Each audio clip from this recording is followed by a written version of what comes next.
ಆತ್ಮೀಯ ಎಲ್ಲ ಭಾರತೀಯ ಸೇನೆಗೆ ಆಯ್ಕೆ ಬಯಸುವ ಭಾವಿ ಭಾರತೀಯ ಸೈನಿಕರಿಗೆ ನೇತಾಜಿ ಸುಭಾಷ್ ಚಂದ್ರ ಬೋಸ್ ಸೈನಿಕ ತರಬೇತಿ ಕೇಂದ್ರದ ವತಿಯಿಂದ ಸ್ವಾಗತವನ್ನು ಬಯಸುತ್ತಾ ಇವತ್ತಿನ ಈ ವಿಡಿಯೋದಲ್ಲಿ ನಾವು ಸಾಮಾನ್ಯ ವಿಜ್ಞಾನ ಜನರಲ್ ಸೈನ್ಸ್ಗೆ ಸಂಬಂಧಪಟ್ಟಂತಹ ಕೆಲವೊಂದು ಪ್ರಮುಖ ಪ್ರಶ್ನೆಗಳನ್ನು ಚರ್ಚೆ ಮಾಡಲಿಕ್ಕಿದ್ದೀವಿ. ಬನ್ನಿ ಪ್ರಾರಂಭಿಸೋಣ. ಮೊದಲನೇ ಪ್ರಶ್ನೆ, what is the SI unit for measuring intensity of sound or noise? ಅಂದರೆ ಪ್ರಶ್ನೆ ಅರ್ಥ, ಶಬ್ದದ ತೀವ್ರತೆಯನ್ನು ಅಥವಾ ಗದ್ದಲದ ತೀವ್ರತೆಯನ್ನು ಯಾವ ಮಾನದಲ್ಲಿ ಅಳಿತಾರೆ? ಅಳಿಲಿಕ್ಕೆ ಪರ್ಟಿಕ್ಯುಲರ್ ಮಾನಗಳು ಇರ್ತವೆ. ತೂಕ ಅಳಿಲಿಕ್ಕೆ ಹೇಗೆ kg, ಗ್ರಾಮು, ದೂರ ಅಳಿಲಿಕ್ಕೆ ಹೇಗೆ ಮೀಟರು, ಕಿಲೋಮೀಟರು, ಸೆಂಟಿಮೀಟ್ರು ಇದೆಯಲ್ಲ, ಹಾಗೆ ಶಬ್ದದ ತೀವ್ರತೆ ಅಥವಾ ಗದ್ದಲದ ತೀವ್ರತೆಯನ್ನು ಅಳಿಲಿಕ್ಕೆ ಒಂದು ಮಾನ ಇದೆ. ಆ ಮಾನ ಯಾವುದು ಅಂತ ಕೇಳ್ತಾನೆ. ಹೌದಾ? ಒಂದು ವೇವ್ ಲೆಂತ್ ಇದೆ, ಇನ್ನೊಂದು ಡೆಸಿಬಲ್ ಇದೆ, ಮತ್ತೊಂದು ಫ್ರೀಕ್ವೆನ್ಸಿ ಇದೆ, ಇನ್ನೊಂದು ಕ್ಯಾಂಡೆಲಾ ಇದೆ.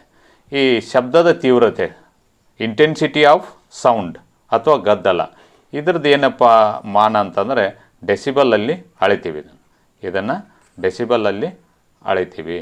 ಹಾಗಾದರೆ ನಾವು ಉಳಿದದ್ದನ್ನು ಈ ವೇವ್ ಲೆಂತ್ ಏನು ಡೆಸಿಬಲ್ದ ಬಗ್ಗೆ ಇನ್ನೊಂದು ಸ್ವಲ್ಪ ಮಾಹಿತಿ ಕೊಟ್ಟು ಮುಂದೆ ಹೋಗ್ತೇನೆ. ಏನು ಡೆಸಿಬಲ್ ಅಂತಂದರೆ ಶಬ್ದದ ತೀವ್ರತೆ. ನಮ್ಮ ಕಿವಿಗೂ ಒಂದು ನಿರ್ದಿಷ್ಟ ಕೆಪಾಸಿಟಿ ಇದೆ. ಎಷ್ಟು ಕೆಪಾಸಿಟಿ ಇದೆ ಅಂದರೆ 100 dB ನಮ್ಮ ಕಿವಿ ಕೆಪಾಸಿಟಿ ಇದೆ. 100 dB, ಒಂದು 100 dB ಅಂದರೆ 100 ಡೆಸಿಬಲನ್ನು ಮಾತ್ರ ನಮ್ಮ ಕಿವಿಯ ತಮಟೆ ಇಯರ್ ಡ್ರಮ್ಮು ತಾಳಿಕೊಳ್ತದೆ, ಟಾಲರೇಟ್ ಮಾಡ್ಕೊಳ್ತದೆ. ಅದಕ್ಕಿಂತ ಹೆಚ್ಚಿನ ಶಬ್ದ ಬಂದರೆ ನಮ್ಮ ಕಿವಿಯ ತಮಟೆ ಇಯರ್ ಡ್ರಮ್ಮು ಹರಿದೋಗುವಂಥ ಸಾಧ್ಯತೆ ಇದೆ. ಹೌದಾ? ಸಾಮಾನ್ಯವಾಗಿ ಎಲೆಗಳು ಗಾಳಿ ಬೀಸಿದಾಗ ಎಲೆಗಳು ಸಪ್ಪಳ ಮಾಡ್ತಿರ್ತವೆ, ಅದೊಂದು 10 ಡೆಸಿಬಲ್ ಇರ್ತದೆ. ಪಕ್ಷಿಗಳು ಕೂಗ್ತಿರ್ತವೆ, ಅದು ಒಂದು 15ರಿಂದ 10 ಡೆಸಿಬಲ್ ಇರ್ತದೆ. ಮೋಟಾರ್ ವಾಹನಗಳು ಒಂದು 50ರಿಂದ 40 ಡೆಸಿಬಲ್ ಇರ್ತದೆ ಜೋರಾದ ಸೌಂಡು. ಈ ಪಟಾಕಿ ಅಥವಾ ಸ್ಫೋಟಕಗಳಂಥ ಶಬ್ದಗಳು 90 ಡೆಸಿಬಲ್ವರೆಗೆ ಇರ್ತವೆ. Bomb blasting near by in the vicinity of bomb blasting ಇದ್ದರೆ, ನೀವು ಬಾಂಬ್ ಬ್ಲಾಸ್ಟಿಂಗದ ಸಮೀಪದಲ್ಲೇ ಇದ್ದರೆ ಅದು 500, 800 ಡೆಸಿಬಲ್ವರೆಗೆ ಶಬ್ದ ಮಾಡ್ತದೆ. ಬಾಂಬ್ದಿಂದ ಯಾವುದೇ ರೀತಿಯ ತಾಪ ಅಥವಾ ಯಾವುದೇ ರೀತಿಯ ಎಕ್ಸ್ಪ್ಲೋಸಿವ್ ಬಂದು ಹೊಡೆದಿದ್ರೂ ಮನುಷ್ಯ ಸಾಯುವಂಥ ಸಾಧ್ಯತೆ ಇರ್ತದೆ. Due to tearing of eardrum, ಕಿವಿಯ ತಮಟೆ ಹರಿದು ಹೋಗುವ ಸಾಧ್ಯತೆ ಇರೋದರಿಂದ ಸಾವನ್ನು ಅಪ್ಪುವಂಥ ಸಾಧ್ಯತೆ ಇರ್ತದೆ. ಬಿಕಾಸ್ ಆಫ್ ದ್ಯಾಟ್ ನಮ್ಮ ಇಯರ್ ಡ್ರಮ್ ಕೆಪಾಸಿಟಿ ಇರೋದು 100 ಡೆಸಿಬಲ್. ಸೊ ನೆನ್ಪಿಟ್ಟುಕೊಳ್ಳಿ ಸ್ಪರ್ಧಾರ್ಥಿಗಳೇ, ಏನು ಸೌಂಡ್ ಇಂಟೆನ್ಸಿಟಿ ಆರ್ ನಾಯ್ಸ್ ಇಂಟೆನ್ಸಿಟಿಯದ SI ಯೂನಿಟ್ ಅದರಲ್ಲಿ ಅಳಿತಾರೆ ಅಂತಂದರೆ ಡೆಸಿಬಲಲ್ಲಿ ಅಳಿತಾರೆ. ಇನ್ನೊಂದು ಕೊಟ್ಟಿದ್ದಾರೆ ವೇವ್ ಲೆಂತ್. ವೇವ್ ಲೆಂತನ್ನು ಸಾಮಾನ್ಯವಾಗಿ ಮೀಟರ್ ಅಥವಾ ಆಂಗ್ಸ್ಟ್ರಾಮ್ಗಳಲ್ಲಿ ಅಳಿತಾರೆ. ಏನು ವೇವ್ ಲೆಂತ್ ಅಂದರೆ ಏನು ಅಂತಂದರೆ, ಒಂದು ವೇವ್ ಈ ರೀತಿ ಇರ್ತದೆ. ವೇವ್ ಅಲೆ ಅಂತ ಕರಿತೀವಿ ನಾವು ಕನ್ನಡದಲ್ಲಿ, ಅಲೆ ಅಂತೇಳಿ. ಈ ರೀತಿ ವೇವ್ ಇರ್ತದೆ. ಸರಿ, ಇದರ ಅನುಕ್ರಮ ಉಬ್ಬು ಅಥವಾ ತಗ್ಗು, ಕಂಜಿಕೇಟಿವ್ ಟ್ರಾಫ್ಸ್ ಆರ್ ಕ್ರಸ್ಟ್ಸ್ ಅಂತ ಕರೀತಾರೆ. ಈ ಡಿಸ್ಟೆನ್ಸ್ ಏನಿದೆಯಲ್ಲ, ಈ ಡಿಸ್ಟೆನ್ಸ್ಗೆ ಅಲೆಯುದ್ದ ಅಥವಾ ವೇವ್ ಲೆಂತ್ ಅಂತ ಕರೀತಾರೆ. ಇದು ಆಗ್ಬೋದು ಅಥವಾ ಇದಾಗ್ಬೋದು, ಎರಡೂ ಅಷ್ಟೇ. ಅನುಕ್ರಮ ತಗ್ಗು ಅಥವಾ ಉಬ್ಬುಗಳ ನಡುವಿನ ಅಂತರ ಅಲೆಯುದ್ದ. ಇದನ್ನು ಮೀಟರ್ ಅಥವಾ ಆಂಗ್ಸ್ಟ್ರಮ್ಗಳಲ್ಲಿ ಅಳಿತಾರೆ. ಹೌದಾ? ಸರಿ, ನೆಕ್ಸ್ಟ್ ಫ್ರೀಕ್ವೆನ್ಸಿ ಒಂದು ಇಟ್ಟಿದ್ದಾನೆ. ಫ್ರೀಕ್ವೆನ್ಸಿ ಅಂದರೆ ಅದು ಕೂಡ ಅಲೆಗೆ ಸಂಬಂಧಪಟ್ಟಿದ್ದೆ. ಇಲ್ಲಿ ಫ್ರೀಕ್ವೆನ್ಸಿ ಅಂತಂದರೆ ನಾನು ಒಂದು ಪಾಯಿಂಟನ್ನು ಗುರ್ತ ಮಾಡ್ಕೋತೇನೆ, ಒಂದು ತಗ್ಗಿನಲ್ಲಿ ಒಂದು ಪಾಯಿಂಟ್ ಗುರ್ತ ಮಾಡ್ಕೋತೇನೆ.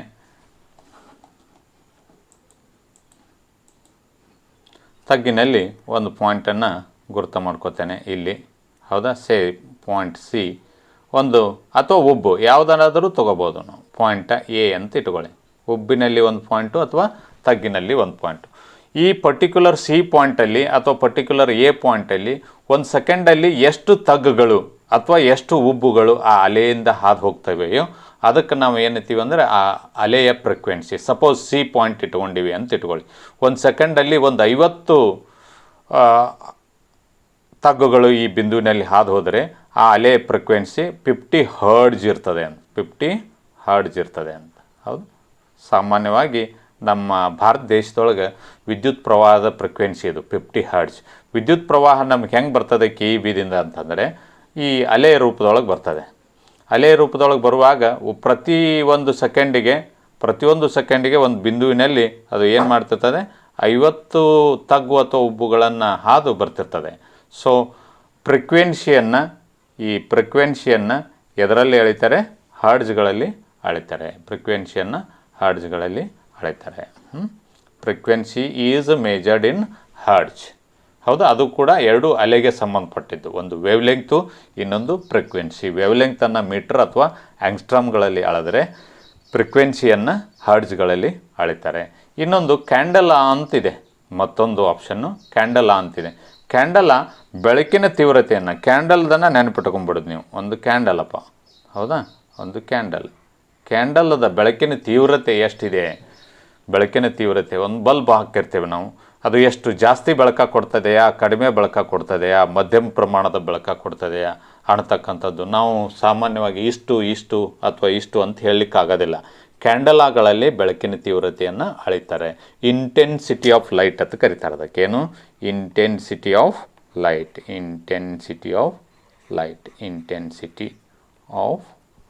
ಲೈಟ್. ಬೆಳಕಿನ ತೀವ್ರತೆಯನ್ನು ಕ್ಯಾಂಡಲಾಗಳಲ್ಲಿ ಅಳಿತಾರೆ. ಬನ್ನಿ ಮುಂದಿನ ಪ್ರಶ್ನೆಗೆ ಹೋಗೋಣ.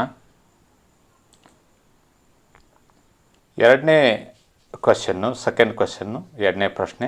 Which type of mirror is used in automobiles to see the traffic on the rear side? ಅಂದರೆ ವಾಹನಗಳ ಹಿಂಬದಿಯಲ್ಲಿ ಬರ್ತಕ್ಕಂಥ ವಾಹನಗಳು ಅಥವಾ ಬೇರೆ ಯಾವುದೇ ಮೂವಿಂಗ್ ವೆಹಿಕಲ್ ಸರ್ಚ್ ಮಾಡಲಿಕ್ಕೆ, ನೋಡಲಿಕ್ಕೆ ಯಾವ ರೀತಿಯ ಮಿರರ್, ಯಾವ ರೀತಿಯ ದರ್ಪಣವನ್ನು ಉಪಯೋಗ ಮಾಡ್ತಾನೆ ಅಂತ ಪ್ರಶ್ನೆ ಇದೆ. ಹೌದಾ? ಆಪ್ಷನ್ಸ್ ಬಂದುಬಿಟ್ಟು, ಒಂದು ಕಾನ್ಕೇವ್ ಮಿರರ್ ಇದೆ, ಒಂದು ಪ್ಲೇನ್ ಮಿರರ್ ಇದೆ, ಒಂದು ಕಾನ್ವೆಕ್ಸ್ ಮಿರರ್ ಇದೆ, ಒಂದು ನನ್ ಆಫ್ ಅಬೋವ್ ಇದೆ. 3 ಮಿರರ್ಗಳು ನಿಮಗೆ, ನಿಮ್ಮ ಸಿಲೆಬಸ್ಸಿಗೆ 3 ಮಿರರ್ಗಳು ಭಾಳ ಪ್ರಮುಖ. ಅದರಲ್ಲಿ ಮುಖ್ಯವಾಗಿರ್ತಕ್ಕಂಥದ್ದು ಕಾನ್ಕೇವ್ ಮಿರರು ಮತ್ತು ಪ್ಲೇನ್ ಮಿರರು. ಕಾನ್ವೆಕ್ಸ್ ಮಿರರ್ದು ಒಂದು ಮೇನ್ ಯೂಸ್ ಇದೆ. ಅದೇ ಮೇನ್ ಯೂಸು ಏನು ಅಂತಂದರೆ to see the automobile, rear ವ್ಯೂವನ್ನು ನೋಡಲಿಕ್ಕೆ ಇರೋದು. ಹೌದಾ? ಸರಿ. ಏನು ಹಂಗಾದರೆ ಈ ಪ್ರಶ್ನೆಗೆ ಉತ್ತರ, ಆಟೋಮೊಬೈಲ್ದಲ್ಲಿ ರಿಯರ್ ವ್ಯೂವನ್ನು, ಹಿಂಬದಿಯ ಹಿನ್ನೋಟವನ್ನು ನೋಡಲಿಕ್ಕೆ ಬಳಸ್ತಕ್ಕಂಥದ್ದು ಕಾನ್ವೆಕ್ಸ್ ಮಿರರು. ಹೌದಾ? ಇನ್ನೊಂದು ಕಾನ್ವೆಕ್ಸ್ ಮಿರರ್ ಯಾವ ಶೇಪಲ್ಲಿ ಇರ್ತದೆ ಅಂತಂದರೆ ಈ ಶೇಪಲ್ಲಿ ಇರ್ತದೆ. ಹಿಂಗೆ ಅದನ್ನು ಸೂಚಿಸ್ತಾರೆ. ಕೆಲವೊಂದು ಸಲ ನಿಮ್ಗೆ ಡಯಾಗ್ರಾಮ್ ಕೊಟ್ಟು which type of mirror this is ಅಂತ ಕೇಳ್ಬೋದು. ಈ ಟೈಪ್ ಇರ್ತದೆ.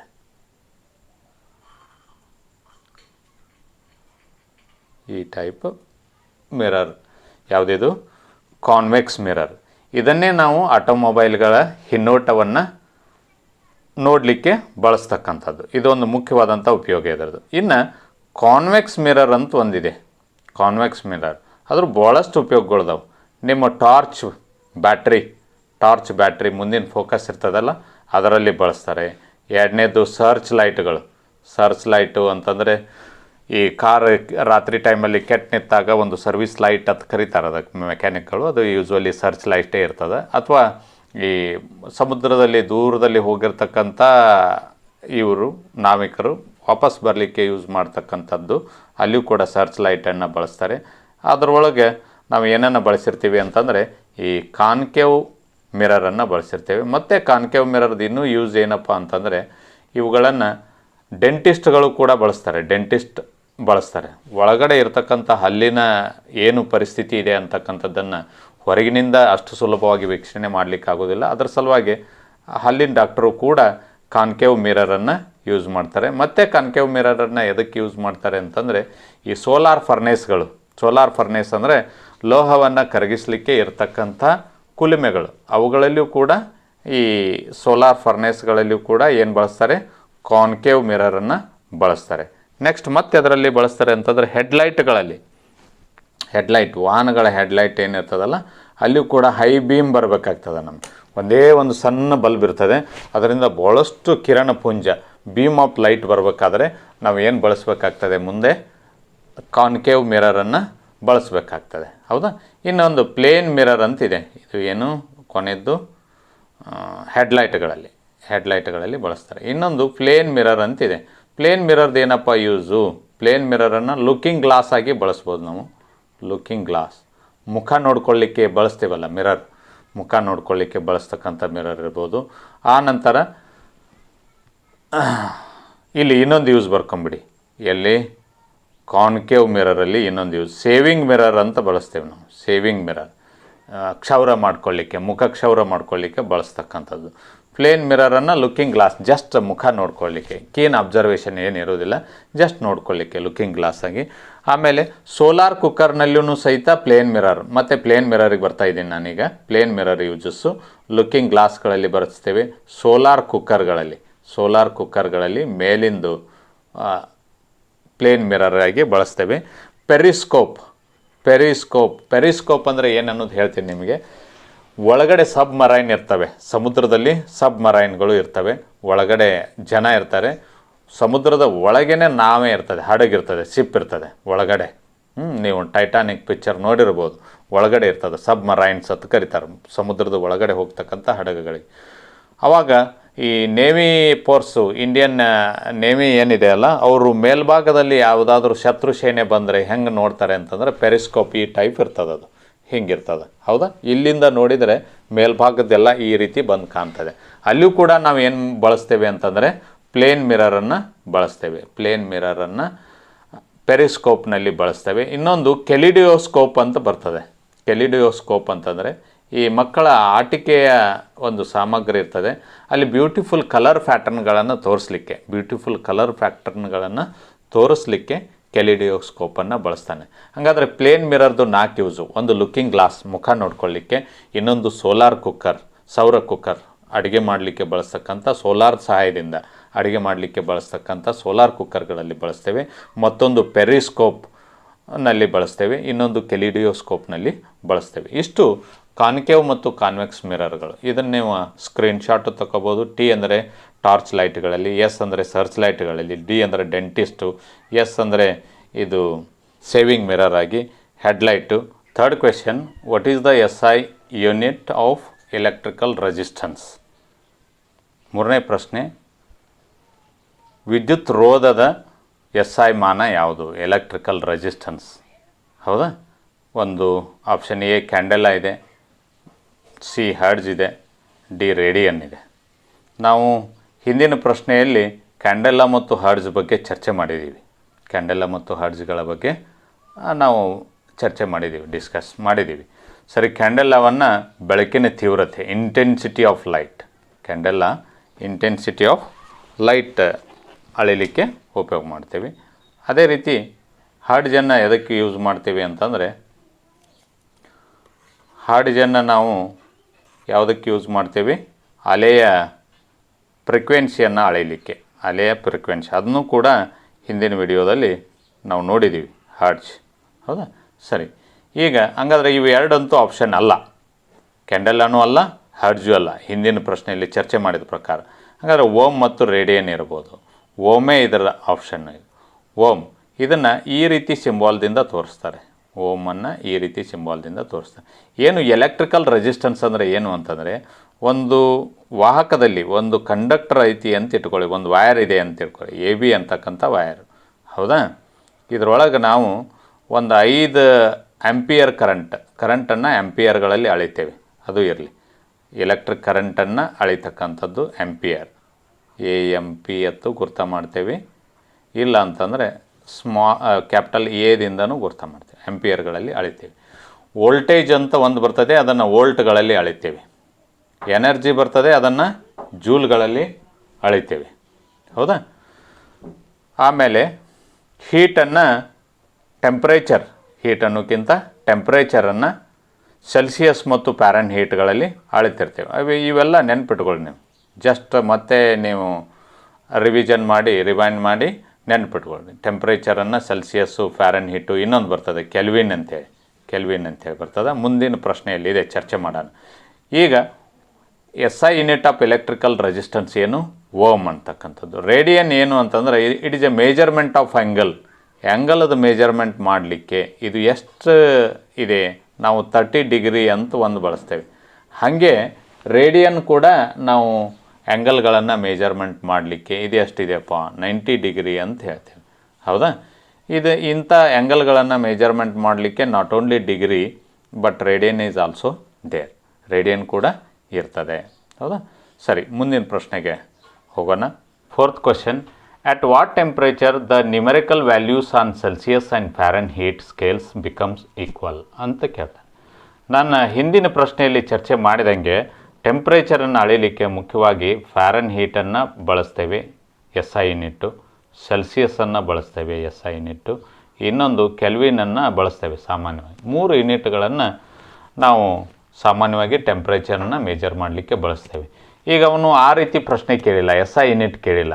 ಯಾವ ಒಂದು ವ್ಯಾಲ್ಯೂನಲ್ಲಿ ಅಟ್ 0 ಇರ್ಬೋದು, ಅಟ್ 100 ಇರ್ಬೋದು, ಅಟ್ 40 ಇರ್ಬೋದು, ಅಟ್ -40 ಇರ್ಬೋದು.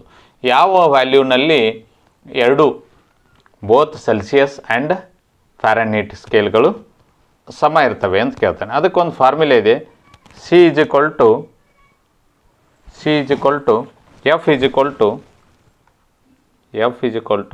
C into 9/5 ಪ್ಲಸ್ 32 ಅಂತ ಒಂದು ಫಾರ್ಮುಲಾ ಇದೆ. ಕನ್ವರ್ಷನ್ ಮಾಡಲಿಕ್ಕೆ ಇದು ಫ್ಯಾರನ್ಹೀಟ್ದಿಂದ ಡಿಗ್ರಿ ಸೆಲ್ಸಿಯಸ್ಗೆ ಮತ್ತು ಡಿಗ್ರಿ ಸೆಲ್ಸಿಯಸ್ದಿಂದ ಫ್ಯಾರನ್ಹೀಟ್ಗೆ ಪರಿವರ್ತನೆ ಮಾಡಲಿಕ್ಕೆ ಇರ್ತಕ್ಕಂಥ ಮುಖ್ಯವಾದಂತಹ ಸೂತ್ರ ನೆನ್ಪಿಟ್ಕೋಬೇಕು. ಮತ್ತು ಸ್ಕ್ರೀನ್ಶಾಟ್ ಕೂಡ ತಗೊಳ್ಳಿಕ್ಕೆ ಪರವಾಗಿಲ್ಲ, ತಗೋಬೋದು. F = C into 9/5 plus 32. ಈಗ ನಾನು -40 ಇಟ್ಕೊಂಡು ಟ್ರೈ ಮಾಡಿದರೆ ಕರೆಕ್ಟ್ ಆನ್ಸರ್ ಬರ್ತದೆ. ನನಗೆ ಗೊತ್ತಿದೆ ಆಪ್ಷನ್ನು. -40 ಇಟ್ಕೊಂಡಿವಿ ಅಂತ ಇಟ್ಕೊಳ್ಳಿ. -40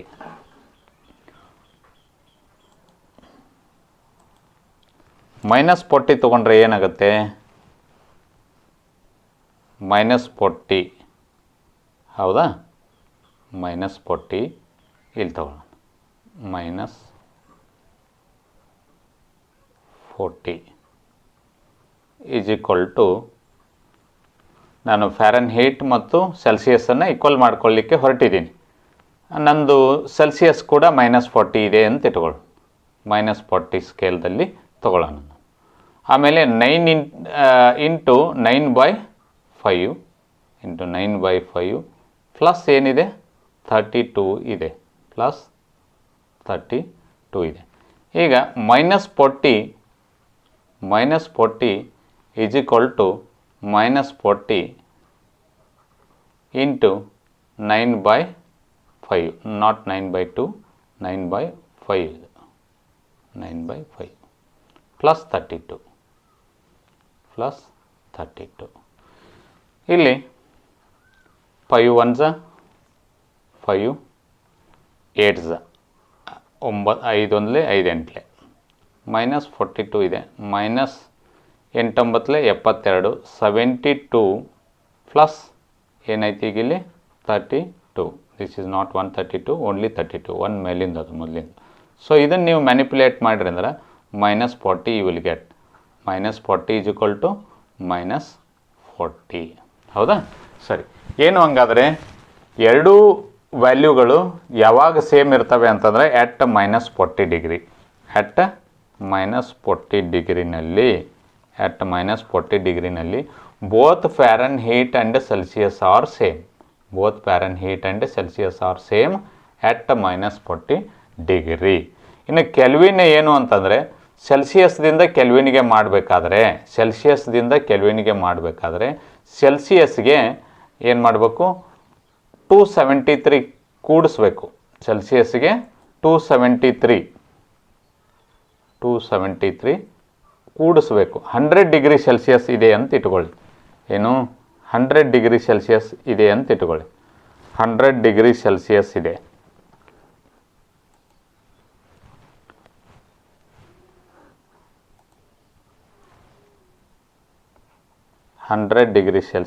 ಅಂತ ಇಟ್ಕೊಳ್ಳಿ. ಇದನ್ನು ನಾವು ಏನು ಮಾಡಬೇಕಾಗಿದೆ? ಈಗ ಸೆಲ್ಸಿಯಸ್ಗೆ ಮಾಡಬೇಕಾಗಿದೆ. ಸಿಂಪ್ಲಿ ಏನು ಮಾಡ್ತೀರಿ? 100 ಪ್ಲಸ್ 273 ಹೌದಾ?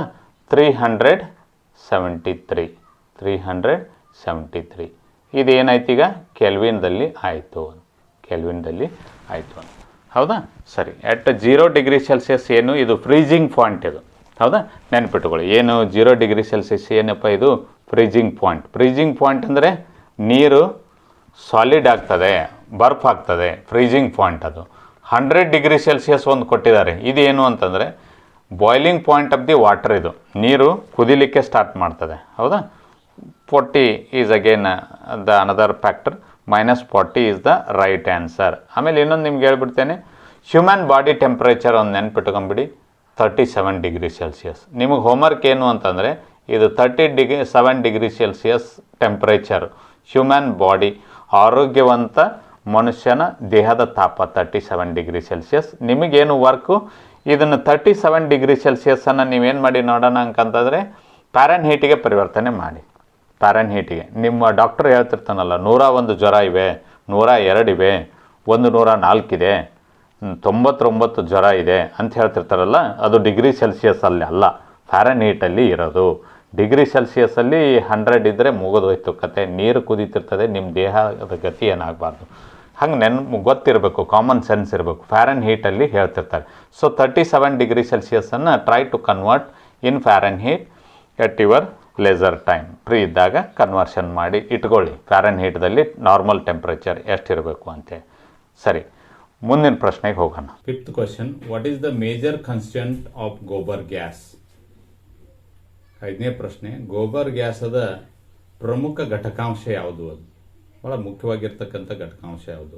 Option A carbon dioxide, option B methane, option C sulphur, option D nitrogen ಅಂತಿದೆ, ಹೌದಾ. ಸರಿ, ಈಗ ಈ ಗೋಬರ್ ಗ್ಯಾಸ್ ಅಥವಾ ಬಯೋಗ್ಯಾಸ್ನಲ್ಲಿ ಇರ್ತಕ್ಕಂಥ ಅಂಶ ಪ್ರಮುಖವಾಗಿ ಇರ್ತಕ್ಕಂಥದ್ದು ಮೀಥೇನ್. ಎಷ್ಟು ಪರ್ಸೆಂಟ್ ಮೀಥೇನ್ ಇರ್ತದೆ ಅಂದ್ರೆ ಸುಮಾರು 50 to 70% ಇರ್ತದೆ. ಗೋಬರ್ ಗ್ಯಾಸ್ನಲ್ಲಿ ಮೀಥೇನ್ನ ಪ್ರಮಾಣ ಎಷ್ಟಿರ್ತದೆ ಅಂತಂದರೆ 50 to 70% ಇರ್ತದೆ. 50 to 70% ಮೀಥೇನ್ ಇರ್ತದೆ.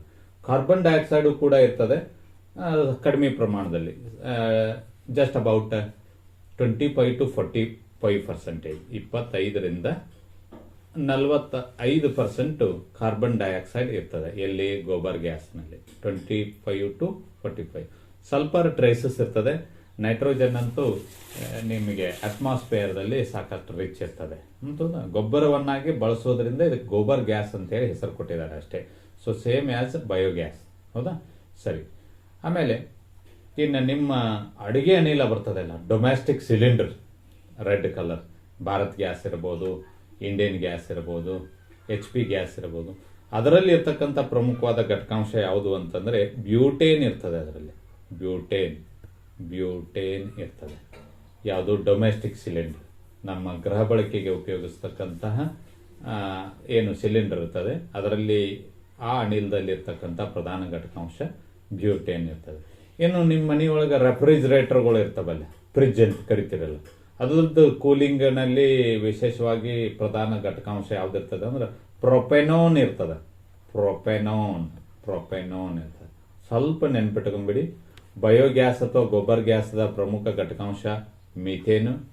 ಇದು ಬ್ಯೂಟೇನ್ ಬಂದ್ಬಿಟ್ಟು ಡೊಮೆಸ್ಟಿಕ್ ಸಿಲಿಂಡರ್, ನಿಮ್ಮ ಮನೆಯಲ್ಲಿ ಇರ್ತಕ್ಕಂಥ Bharat gas, HP gas, Indian, ಅವರಲ್ಲಿ ಇರ್ತಕ್ಕಂಥ ಪ್ರಮುಖವಾದ ಘಟಕಾಂಶ ಡೊಮೆಸ್ಟಿಕ್ ಸಿಲಿಂಡರ್. ಇದು ಅವರಲ್ಲಿ ಇರ್ತಕ್ಕಂಥ ಘಟಕಾಂಶ ಬ್ಯೂಟೇನ್ ಇರ್ತದೆ. ಆಮೇಲೆ ನಿಮ್ಮ ಮನೆಯಲ್ಲಿ ಇರ್ತಕ್ಕಂಥ ಫ್ರಿಜರ್ಗಳಲ್ಲಿ, ಫ್ರಿಜರ್ ಏನಿರ್ತದೆ, ರೆಫ್ರಿಜರೇಟರ್ ಏನಿರ್ತಾವಲ್ಲ ಫ್ರಿಜ್ಗಳು, ಅದರಲ್ಲಿ ಕೂಲಿಂಗ್ ಏಜೆಂಟ್ ಆಗಿ ಯೂಸ್ ಮಾಡ್ತಕ್ಕಂಥದ್ದು ಪ್ರೊಪೆನೋನನ್ನು ಯೂಸ್ ಮಾಡ್ತೇವೆ. ಸರಿ, ಸಲ್ಫರು ಮತ್ತು ನೈಟ್ರೋಜನ್, NPK, ಫಾಸ್ಫರಸ್ ಕೂಡ ರಿಚ್ ಇರ್ತದೆ ಬಯೋಗ್ಯಾಸಲ್ಲಿ, ಗೊಬ್ಬರವಾಗಿ ಬಳಸಲಿಕ್ಕೆ ಇರ್ತದೆ. ಅದನ್ನು ಕೇಳಿದಾಗ ಅದನ್ನು ಬರ್ಲಿಕ್ಕೆ ಬರ್ತದೆ. ಬಟ್ ಈಗ ಇಲ್ಲಿ ಮೇಜರ್ ಕಾನ್ಸ್ಟಿಟ್ಯೂಯೆಂಟ್, ಗ್ಯಾಸದ ಮೇಜರ್ ಕಾನ್ಸ್ಟಿಟ್ಯೂಯೆಂಟ್ ಏನಿರ್ತದೆ ಕೇಳಿದಾನೆ, ಮೀಥೇನ್ ಇರ್ತದೆ. ಹಂಗೆ ಸುಮ್ಮನೆ ನೆನ್ಪಿಟ್ಕೊಂಡ್ಬಿಡಿ, ಬೇಕಾಗ್ತದೆ. ಮೀಥೇನ್ದು ಕೆಮಿಕಲ್ ಫಾರ್ಮುಲಾ CH4 ಅಂತ ಬರ್ತದೆ. ಏನು? CH4. ಇದೊಂದು ಅಲ್ಕೇನ್, ಇದೊಂದು ಹೈಡ್ರೋಕಾರ್ಬನ್, ಅಲ್ಕೇನ್ಗಳು ಅಂತ ಬರ್ತವೆ. ಅಲ್ಕೇನ್, ಅಲ್ಕೀನ್, ಅಲ್ಕೈನ್ಸ್ ಅಂತ ಬರ್ತವೆ. ಹೈಡ್ರೋಕಾರ್ಬನ್ಗಳು ಅಂತ ಕರೀತಾರೆ, ಹೆಸರೇ ಸೂಚಿಸ್ತವೆ. ಅದರೊಳಗೆ ಏನೇನಿರ್ತದೆ? ಕಾರ್ಬನ್ ಮತ್ತು ಹೈಡ್ರೋಜನ್ ಇರ್ತದೆ. ಸರಿ, ಮುಂದಿನ ಪ್ರಶ್ನೆಗೆ ಹೋಗೋಣ. Next question, 6th question, which endocrine gland is also known as master gland? ಯಾವ ಗ್ರಂಥಿಯನ್ನು ಮಾಸ್ಟರ್ ಗ್ಲ್ಯಾಂಡ್ ಅಂತೇಳಿ ಕರಿತೀವಿ ಅಂತೇಳಿ? ಥೈರಾಯ್ಡ್ ಗ್ಲ್ಯಾಂಡ್ ಇದೆ, ಪಿಟ್ಯುಟರಿ ಗ್ಲ್ಯಾಂಡ್ ಇದೆ, ಥೈಮಸ್ ಗ್ಲ್ಯಾಂಡ್ ಇದೆ, ಫೀನಿಯಲ್ ಗ್ಲ್ಯಾಂಡ್ ಇದೆ. ಈ ಎಂಡೋಕ್ರೈನಾಲಜಿ ಬಗ್ಗೆ ಭಾಳಷ್ಟಿದೆ ನಿಮ್ಮ ಸಿಲೆಬಸ್ಸಿಗೆ.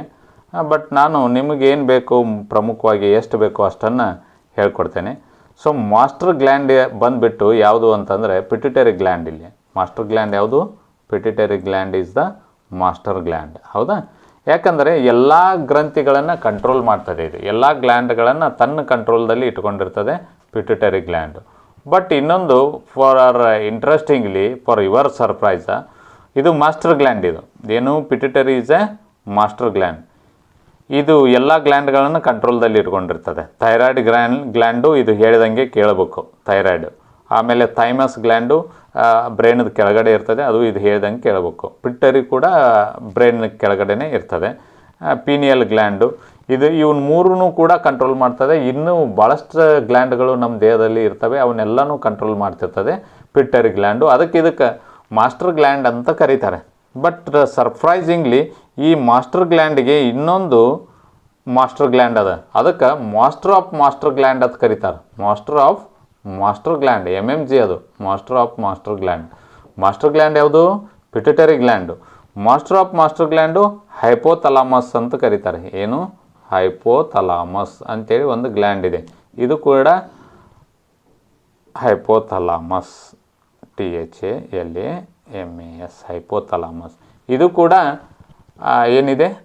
ಮೆದುಳಿನ ಕೆಳಭಾಗದಲ್ಲಿ ಇದೆ. ಆಮೇಲೆ ಥೈರಾಯ್ಡ್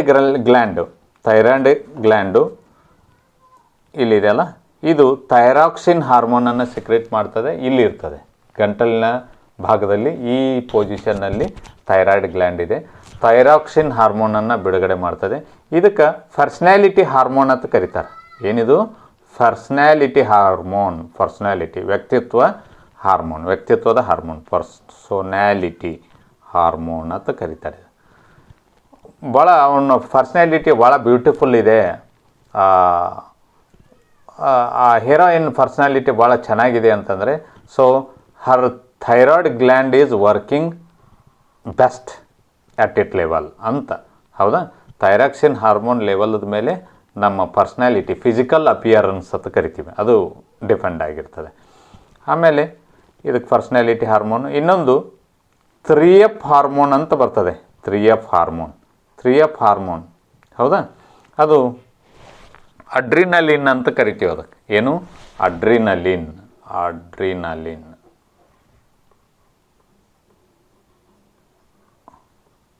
3F ಹಾರ್ಮೋನ್. 3F ಅಂದರೆ, ಒಂದು F ಅಂದರೆ ಫ್ರೈಟು, ಹೆದರೋದು, ಹೆದರಿಕೆ ಆದಾಗ.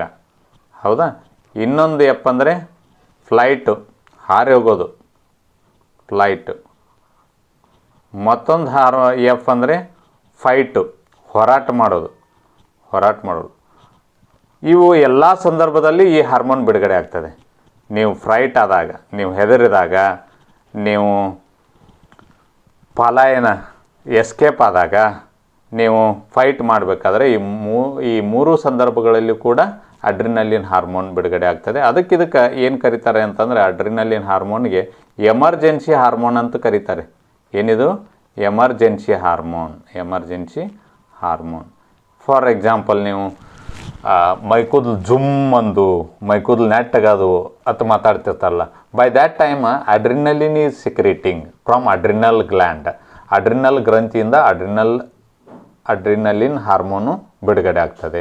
ಈ ಅಡ್ರಿನಲ್ ಗ್ರಂಥಿಗಳು ಕಿಡ್ನಿಯ ಮೇಲ್ಭಾಗದಲ್ಲಿ ಎಡಗಡೆ ಒಂದು ಬಲಗಡೆ ಒಂದು ಇರ್ತವೆ. ಕಿಡ್ನಿಯ ಮೇಲ್ಭಾಗದಲ್ಲಿ ಅಡ್ರಿನಲ್ ಗ್ರಂಥಿಗಳು ಎಡಗಡೆ ಒಂದು ಮೇಲ್ಗಡೆ ಒಂದು ಇರ್ತವೆ. ಅದಕ್ಕೆ ನೀವು ಹಾವು ನೋಡಿದ ತಕ್ಷಣ ಚಟ್ಟನೆ ಚೀರೋದಾಗಲಿ ಅಥವಾ ಓಡಿ ಹೋಗೋದಾಗಲಿ, ಫೈಟ್ ಮತ್ತೊಬ್ಬರ ಜೊತೆ ಜಗಳ ಕಾಯುವಾಗ ಫುಲ್ ರ್ಯಾಶ್ ಆಗಿರ್ತೀರಿ, ಅವಾಗೆಲ್ಲ ಏನು ಬಿಡುಗಡೆ ಆಗ್ತಿರ್ತದೆ? ನಿಮ್ಮಲ್ಲಿ ಅಡ್ರಿನಲಿನ್ ಹಾರ್ಮೋನು ಬಿಡುಗಡೆ ಆಗ್ತಿರ್ತದೆ. ಸೊ ಸಮಪ್ಪ ಏನು ಹೇಳಬೇಕು? ಮಾಸ್ಟರ್ ಗ್ಲ್ಯಾಂಡು, ಪಿಟ್ಯುಟರಿ ಗ್ಲ್ಯಾಂಡು ಮೆದುಳಿನ ಕೆಳಭಾಗದಲ್ಲಿ ಇರ್ತದೆ. ಇಷ್ಟನ್ನು ಕೇಳ್ಬೋದು. ಮಾಸ್ಟರ್ ಗ್ಲ್ಯಾಂಡ್ ನಿಮಗೇನು ಕೇಳಲಿಕ್ಕಿಲ್ಲ, ಬಟ್ ಫಾರ್ ಯುವರ್ ನಾಲೆಜ್ ಇರಲಿ. ಅದರದ್ದು ಮಾಸ್ಟರ್ ಯಾರು ಮತ್ತೆ ಅಂತಂದರೆ ಹೈಪೋಥಲಾಮಸ್. ಅದು ಕೂಡ ಮೆದುಳಿನ ಕೆಳಗಡೆ, ಮೆದುಳಿನ ಭಾಗದಲ್ಲಿ ಇರ್ತದೆ ಅಂತಕ್ಕಂಥದ್ದು. ಸರಿ, ಮುಂದಿನ ಪ್ರಶ್ನೆಗೆ ಹೋಗೋಣ. ಎಸ್, ನಾವು coming to 7th question. What is the functional unit of kidney? ಕಿಡ್ನಿಯ ರಚನಾತ್ಮಕ ಘಟಕ ಯಾವುದು? Nephron, hypothalamus, iris, testis. ಹೌದಾ? ಹೈಪೋಥಲಾಮಸದ ಬಗ್ಗೆ ಆಗಲೇ ಮಾತಾಡಿದ್ದೀವಿ. ಅದು it is a gland beneath the brain. ಹೌದಾ? ಅದಂತೂ ಅಲ್ಲ. ಐರಿಷ್ ಏನಪ್ಪ ಇದು? ಐರಿಷ್ ಏನು ಅಂತಂದರೆ, ನೀವು ಆಧಾರ್ ಕಾರ್ಡ್ ಮಾಡಿಸ್ಲಿಕ್ಕೆ ಹೋದಾಗ ಬಯೋಮೆಟ್ರಿಕ್ ಕೊಡುವಾಗ 10 ತಂಬ್ ಕೊಡ್ತೀರಿ, ಆ ನಂತರ ಹಿಂಗೆ ಗದ್ದ ಇಟ್ಟು ನಿಮ್ಮ ಕಣ್ಣು ಕ್ಯಾಪ್ಚರ್ ಮಾಡ್ಕೋತಾನಲ್ಲ, ಕಣ್ಣಿನ ಭಾಗದಲ್ಲಿರ್ತಕ್ಕಂಥ ಐರಿಷನ್ನು ಕ್ಯಾಪ್ಚರ್ ಮಾಡ್ಕೋತಾನೆ. ಒಂದೇನು ನಿಮಗೆ ಗೊತ್ತಿರಲಿ ಅಂತಂದರೆ, ಈ ಐರಿಷು ಪರ್ಟಿಕ್ಯುಲರ್ ಪರ್ಸನಿಗೆ ಪರ್ಟಿಕ್ಯುಲರ್ ಇರ್ತದೆ, ಯುನಿಕ್ ಇರ್ತದೆ. ನನ್ನ ಐರಿಷ್ ಬೇರೆ ಇರ್ತದೆ, ನಿಮ್ಮ ಐರಿಷ್ ಬೇರೆ ಇರ್ತದೆ, ಇವ್ರ ಐರಿಷ್ ಬೇರೆ ಇರ್ತದೆ, ಇವ್ರ ಐರಿಷ್ ಬೇರೆ ಇರ್ತದೆ. ನೀವು ಹೆಂಗೆ ತಂಬ್ ಇಂಪ್ರೆಷನ್ ಮಾಡುವಾಗ ತಂಬ್ ಯುನಿಕ್ ಅದ ಅಂತ ತಿಳ್ಕೊಂಡಿರಲ್ಲ, ಹಾಗೆ ಐರಿಷು ಕೂಡ ಯುನಿಕ್ ಇರ್ತದೆ. ಇದು ಕಣ್ಣಿನಲ್ಲಿರ್ತಕ್ಕಂಥ ಭಾಗ ಆಗಿರೋದ್ರಿಂದ ಇದು ಕೂಡ ಆಪ್ಷನ್ ಅಲ್ಲ. ಟೆಸ್ಟಸ್ ನಿಮಗೆ ಗೊತ್ತಿರ್ಬೋದು, ವೃಷಣಗಳು ಅಂತೇಳಿ ಕರಿತೀವಿ. ಬಿನಿತ್ ದಿ ಪೆನಿಶ್ 2 ಟೆಸ್ಟಿಸ್ ಇರ್ತವೆ ಹ್ಯೂಮನ್ ಮೇಲ್ ಬೀಯಿಂಗಿಗೆ. ಹೌದು, ಫಿಮೇಲಲ್ಲಿ ಟೆಸ್ಟಿಸ್ ಇರೋದಿಲ್ಲ. ಓಕೆ, ಇದು ಅಂತೂ ಅಲ್ಲ, ಇದು ಅಲ್ಲ. ಹೈಪೋಥಲಮಸ್ಸು ಕೂಡ ಅಲ್ಲ, it is a gland. Previous ಕ್ವಶನ್ನಲ್ಲಿ ನಾವು ಇದ್ರ ಬಗ್ಗೆ ಡಿಸ್ಕಷನ್ ಮಾಡಿದ್ದೀವಿ. ಹಾಗಾದರೆ ಉಳಿದಿರೋದೇನು?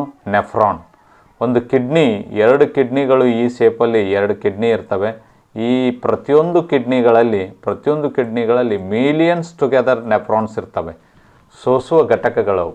ರಕ್ತವನ್ನು ಸೋಸಿ ನೀರು ಒಂದು ಸೆಪ್ರೇಟು, ರಕ್ತವನ್ನು ಮತ್ತೆ ಫಿಲ್ಟ್ರೇಟ್ ಮಾಡಿ ಅದರಲ್ಲಿ ಬೇಕಾಗಿರ್ತಕ್ಕಂಥ ಪೋಷಕಾಂಶಗಳನ್ನು ಫಿಲ್ಟ್ರೇಟ್ ಮಾಡಿ ಪುನಃ ಹಾರ್ಟಿನ ಭಾಗಕ್ಕೆ ಕಳಿಸ್ತಕ್ಕಂಥದ್ದು. ರಕ್ತವನ್ನು ಶುದ್ಧೀಕರಣ ಮಾಡ್ತಕ್ಕಂಥ ಅಂಗವೇ ಕಿಡ್ನಿ, ನಾಟ್ ದ ಲಂಗ್ಸ್. ಭಾಳಷ್ಟು ಜನ ಏನು ತಿಳ್ಕೊಂಡಿರ್ತಾರೆ, ರಕ್ತ ಶುದ್ಧೀಕರಣ ಮಾಡೋದು ಯಾವುದು? ಲಂಗ್ಸು, ನಾವು ಅಲ್ಲೇ ಆಕ್ಸಿಜನ್ ತೊಗೋತೀವಿ. ನೋ. ಹಾಗಿಲ್ಲ. ರಕ್ತವನ್ನು ಸೋಸೋದು, ಶುದ್ಧೀಕರಣ ಮಾಡೋದು ಕಿಡ್ನಿ ಇರ್ತವೆ. 2 ಕಿಡ್ನಿ ಇರ್ತವೆ. ಪ್ರತಿಯೊಂದು ಕಿಡ್ನಿ ಮೇಲೆ ಆಗಲೇ ಮಾತಾಡಿದೀವಲ್ಲ, ಈ ರೀತಿ ಟೋಪಿ ಆಕಾರದಲ್ಲಿ ಅಡ್ರಿನಲ್ ಗ್ರಂಥಿಗಳಿರ್ತವೆ. ಇವತ್ತರ ಒಳಗಡೆ ಅತ್ಯಂತ ಸೂಕ್ಷ್ಮ, ಭಾಳ ಸಣ್ಣ ಇರ್ತಕ್ಕಂಥ ನೆಫ್ರಾನ್ಗಳು ಇರ್ತವೆ.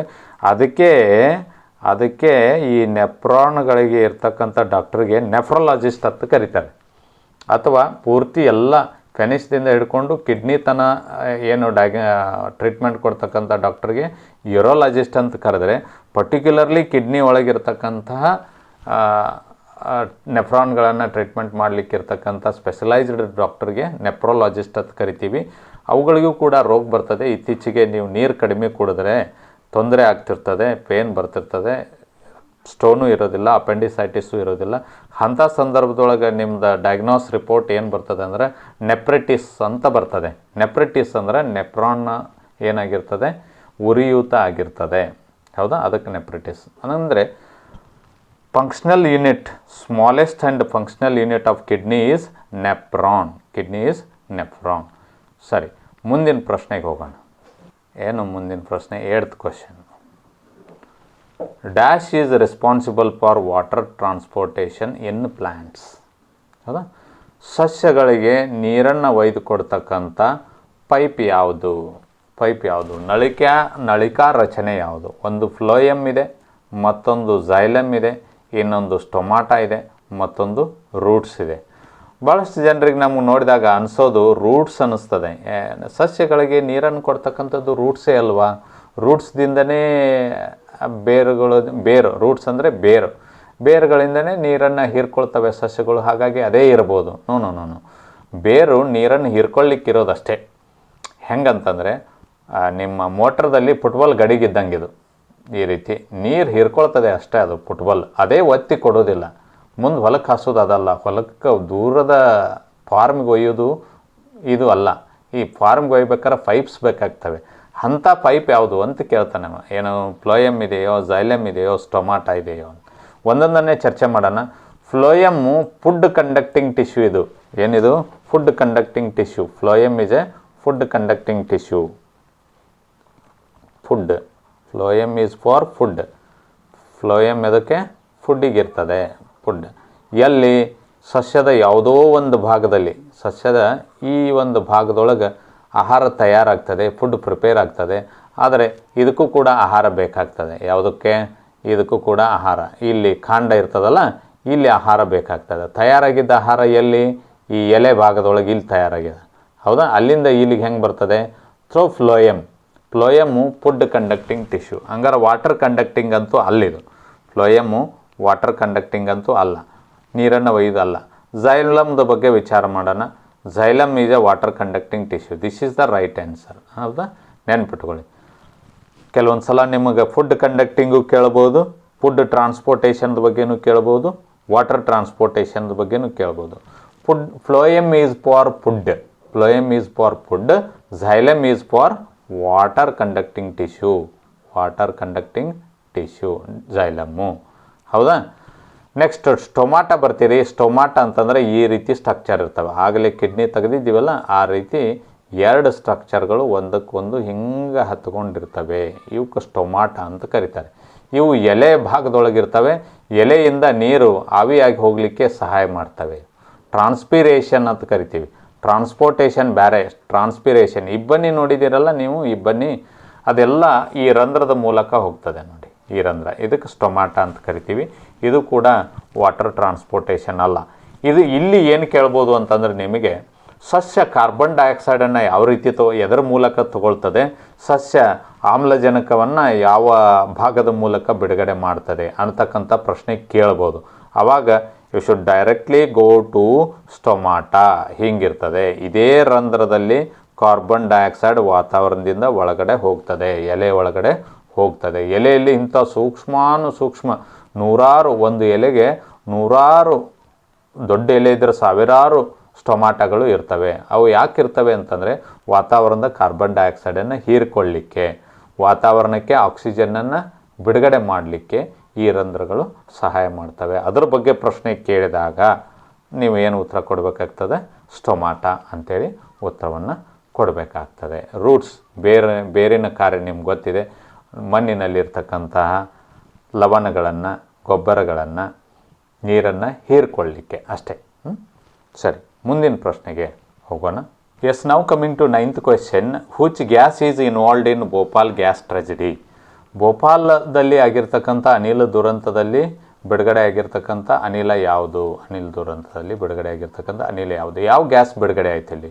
Carbon dioxide. It is quite common in nature. ನಮ್ಮ ವಾತಾವರಣದಲ್ಲಿ ಸಾಮಾನ್ಯವಾಗಿ ಇರ್ತಕ್ಕಂಥ ಗ್ಯಾಸ್ ಅದು. ಅದರಿಂದ ದೊಡ್ಡ ದುರಂತವೇನಾಗಿಲ್ಲ. ಕ್ಲೋರಿನ್ ಗ್ಯಾಸ್ ಇದೆ. ಕ್ಲೋರಿನ್ ಗ್ಯಾಸು ಸಾಮಾನ್ಯವಾಗಿ ನೀರನ್ನು ಶುದ್ಧೀಕರಿಸಲಿಕ್ಕೆ ಉಪಯೋಗ ಮಾಡ್ತಕ್ಕಂಥದ್ದು, ಅದು ಇರದೇ ಇರಬಹುದು. ಅಮೋನಿಯಂನಂತಹವು ಸಾಮಾನ್ಯವಾಗಿ ರಾಸಾಯನಿಕ ಗೊಬ್ಬರಗಳಲ್ಲಿ ನಾವು ಬಳಸ್ತಕ್ಕಂಥ ಸಂಯುಕ್ತಗಳು. ಹಾಗಾದರೆ ಭೋಪಾಲ್ ಗ್ಯಾಸ್ ಟ್ರಾಜಿಡಿಯಲ್ಲಿ ಬಳಸಿರ್ತಕ್ಕಂಥ ಬಿಡುಗಡೆ ಆಗಿರ್ತಕ್ಕಂಥ ಅನಿಲ ಯಾವುದು? ಮಿಥೈಲ್ ಐಸೋಸೈನೇಟ್ ಅಂತೇಳಿ. Methyl isocyanate is the gas which is involved in Bhopal gas tragedy. ಭಾಳ ದೊಡ್ಡ ದುರಂತ. ಈಗಾದರೂ ಹೋರಾಟ ನಡೀತಾ ಇವೆ. ಎದಕ್ಕೆ ಹೋರಾಟ? ಕಾರ್ಬೈಡ್ ಯೂನಿಯನ್ ಅಂತಕ್ಕಂಥ ಒಂದು ಕಂಪ್ನಿಯಿಂದ ಆಗಿರ್ತಕ್ಕಂಥ ದುರಂತ ಅದು. ಅವರು ಪರಿಹಾರ ದೊರಕಿಸ್ಕೊಡ್ಲಿ ಅಂತೇಳಿ ಇನ್ನೂ ಹೋರಾಟ ಅಲ್ಲಿ ಇದ್ರ ಬಗ್ಗೆ ಇದ್ದೇ ಇದೆ. ಸೊ ಇಂಪಾರ್ಟೆಂಟ್ ಪ್ರಶ್ನೆ, ಅದಕ್ಕೆ ನೆನಪಿಟ್ಟುಕೊಳ್ಳಿ. ಈವನ್ ಡಿಸ್ಕ್ರಿಪ್ಟಿವ್ ಟೈಪ್ದಲ್ಲಿ ಸಹಿತ ಕೇಳ್ತಾನೆ ಇದೆ. ಅದು KAS ಇರ್ಬೋದು, IAS ಇರ್ಬೋದು. ಅನಿಲ್ ದುರಂತದ ಬಗ್ಗೆ ನಿಮಗೇನು ಗೊತ್ತಿದೆ ಅಂತಕ್ಕಂಥದ್ದು ವಿವರಣೆಯನ್ನು ಕೂಡ ಕೇಳುವಂಥ ಸಾಧ್ಯತೆ ಆ ಪರೀಕ್ಷೆಗಳಲ್ಲಿದೆ. ನಿಮಗೆ ಈ ರೀತಿ ಮಲ್ಟಿಪಲ್ ಚಾಯ್ಸಲ್ಲಿ ಕೇಳ್ತಾನೆ. ನೆನಪಿಟ್ಟುಕೊಳ್ಳಿ, ಅದು ಗ್ಯಾಸ್ ಯಾವುದು ಅಂಥೇಳಿ ಮಿಥೈಲ್ ಐಸೋಸೈನೇಟ್. ಇದು ಸೈನೈಡ್ ಒಂದು ಕಂಪೌಂಡ್. ಇದು ಕಂಪೌಂಡ್ ಸೈನೈಡ್ ಅಂತ ಕೇಳಿರ್ಬೋದು ನೀವು. ಪಿಕ್ಚರ್ಗಳಲ್ಲಿ ಕೊಳ್ಳಾಗೊಂದು ಹಿಂಗೆ ಕಟ್ಕೊಂಡಿರ್ತಾನೆ. ನಿನ್ನ ಬಾಸ್ ಯಾರು ಅಂತ ಕೇಳಿದರೆ ಹೇಳೋದಿಲ್ಲ. ಭಾಳಷ್ಟು ಟಾರ್ಚರ್ ಕೊಡೋಕೈತಾನೆ, ಕಡ್ಕೊಂಡು ತಿಂದುಬಿಡ್ತಾನೆ, ಸತ್ತೋಗ್ಬಿಡ್ತಾನೆ, ಮುಗಿದೋಯ್ತು. ಅಷ್ಟೊಂದು ಸ್ಟ್ರಾಂಗ್ ಪಾಯ್ಸನ್ ಅದು. ಇಮಿಡಿಯೇಟ್ ಕಾರ್ಡಿಯಾಕ್ ಅರೆಸ್ಟ್ ಆಗ್ತದೆ ಸೈನೈಡಿಗೆ. ಒಂದು ಸಲ ಒಬ್ಬ ಸೈಂಟಿಸ್ಟ ಈ ಸೈನೈಡ್ದ ಟೇಸ್ಟ್ ಹೆಂಗಿದೆ, ಇದು ಸಾಲ್ಟಿ ಇನ್ ನೇಚರ್ ಇದೆಯೋ, ಸ್ವೀಟ್ ಇನ್ ನೇಚರ್ ಇದೆಯೋ, ಸೋರ್ ಇನ್ ನೇಚರ್ ಇದೆಯೋ, ಉಪ್ಪು ಹತ್ತದೆಯೋ, ಏನು ಹುಳಿ ಹತ್ತೈತೋ, ಏನು ಸ್ವೀಟ್ ಹತ್ತೈತೋ, ಸಿಹಿ ಹತ್ತೈತೋ, ಏನು ಕಹಿ ಬೆಟ್ರ್ ಐತೋ ಅನ್ನತಕ್ಕಂಥ ಟೆಸ್ಟ್ ಮಾಡಲಿಕ್ಕೆ ಕೂತಿದ್ದವನು. ತಿಂದೇ ನೋಡ್ಬೇಕಲ್ಲ, ತಿಂದರೆ ಸತ್ತೋಗ್ಬಿಡ್ತಾನೆ. ನೋಡಿ, ಹೌ ದ ಸೈಂಟಿಸ್ಟ್. ಅವನು ಟೆಸ್ಟ್ ಮಾಡ್ತಾಯಿದ್ದ. ಆವಾಗ ಬರಿತಾ ಇದ್ದ ಯಾವ ಟೆಸ್ಟ್ ಇದೆ, ಯಾವ ಟೇಸ್ಟ್ ಇದೆ. ಒಂದೇ ಬರೆದೋಗ್ಬಿಟ್ಟಿದ್ದಾನೆ ಪುಣ್ಯಾತ್ಮ. ಅಂದರೆ ಸ್ವೀಟ್ ಐತೋ ಗೊತ್ತಾಗವಲ್ದು, ಸೋರ್ ಐತೋ ಗೊತ್ತಾಗವಲ್ದು, ಸಾಲ್ಟಿ ಐತೋ ಗೊತ್ತಾಗವಲ್ದು. ಇನ್ನು ಯಾರೇ ಟ್ರೈ ಮಾಡೋರಿದ್ದರೆ ಮುಂದಿನ ಲೆಟರ್ ಬರಿಬೇಕು. ಸ್ವೀಟ್ ಇದ್ದರೆ SW ಅಂತ ಬರಿಬೇಕು, ಸೋರ್ ಇದ್ದರೆ SO ಅಂತ ಬರಿಬೇಕು. ಸೋರ್ ಅಂದರೆ ಹುಳಿ.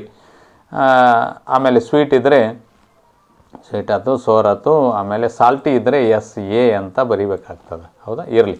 ಇದು ಸೈನೈಡ್ ಒಂದು ಕಂಪೌಂಡ್ ಇರೋದ್ರಿಂದ ಅದರ ಬಗ್ಗೆ ಮಾತಾಡಿದೆ ಅಷ್ಟೇ. ಇನ್ನೊಂದು ಇಂಟ್ರೆಸ್ಟಿಂಗ್ ಥಿಂಗ್, ನಿಮ್ಮ ಭೋಪಾಲ್ ಗ್ಯಾಸ್ ಟ್ರಾಜಿಡಿದು ಪಕ್ಕ ನೆನಪಿಟ್ಕೋರಿ, ಮಿಥೈಲ್ ಐಸೋಸೈನೇಟ್ ಅಂಥೇಳಿ. ಇನ್ನೊಂದು, ನಿಮ್ಮ ಮನೆಯಲ್ಲಿ ಡೊಮೆಸ್ಟಿಕ್ ಸಿಲಿಂಡರ್ ಇರ್ತಾವಲ್ಲ, ಗ್ಯಾಸಸ್ ಇರ್ತಾವಲ್ಲ, ಅದು ಲೀಕೇಜ್ ಆಗುವಾಗ ಒಂದು ಪಿಕ್ಯುಲಿಯರ್ ಸ್ಮೆಲ್ ಬರ್ತದೆ. ಸ್ಮೆಲ್ ಬರಕತ್ತೈತಿ, ಎಲ್ಲೋ ಗ್ಯಾಸ್ ಲೀಕೇಜ್ ಆಗತ್ತೈತಿ ನೋಡಿ. ಅದು ನಾನು ಆಗಲೇ ಹಿಂದಿನ ಪ್ರಶ್ನೆಯಲ್ಲಿ ಡಿಸ್ಕಷನ್ ಮಾಡಿದ್ದೆ. ಏನು ಡೊಮೆಸ್ಟಿಕ್ ಸಿಲಿಂಡರ್ಗಳಲ್ಲಿ ಬ್ಯೂಟೇನ್ ಗ್ಯಾಸ್ ಪ್ರಧಾನವಾದಂಥ ಘಟಕ ಇರ್ತದೆ, ಬ್ಯೂಟೇನ್ ಇರ್ತದೆ ಅಂತಕ್ಕಂಥದ್ದು. ಹೌದಾ? ಆ ಸ್ಮೆಲ್ ಬರೋದು ಬ್ಯೂಟೇನ್ದಲ್ಲದು. ಅಲ್ಲಿ ಏನು ಹಾಕಿರ್ತಾನೆ ಅಂದರೆ ಈಥೈಲ್ ಮರ್ಕ್ಯಾಪ್ಟನ್ ಹಾಕಿರ್ತಾನೆ. ಹೆಸರು ನೆನ್ಪಿಟ್ಟುಕೊಳ್ಳಿ, ಈಥೈಲ್ ಮರ್ಕ್ಯಾಪ್ಟನ್ ಇರ್ತದೆ. ಏನು ಗ್ಯಾಸ್ ಲೀಕೇಜ್ ಆದಾಗ ಸ್ಮೆಲ್ ಎದರದ್ದು ಬರ್ತದೆ ಅದು ಕೇಳ್ತಾರಲ್ಲ, ಅದು ಯಾವ ಸ್ಮೆಲ್? ಅದು ಈಥೈಲ್ ಮರ್ಕ್ಯಾಪ್ಟನ್ ಅಂತಕ್ಕಂಥ ಸ್ಮೆಲ್ಲು. ಅದು ಆ ಗ್ಯಾಸಿನ ಸ್ಮೆಲ್ ಅದು. ಹೌದಾ? ಸರಿ, ಅದೊಂದು ಸ್ವಲ್ಪ ನೆನ್ಪಿಟ್ಕೊಳ್ಳಿ. ಮುಂದಿನ ಪ್ರಶ್ನೆಗೆ ಹೋಗೋಣ. which form of coal contains highest percentage of carbon? ಇವೆಲ್ಲ ಕೋಲದ್ದು ಡಿಫ್ರೆಂಟ್ ಫಾರ್ಮ್ಸ್, ಇವು different types.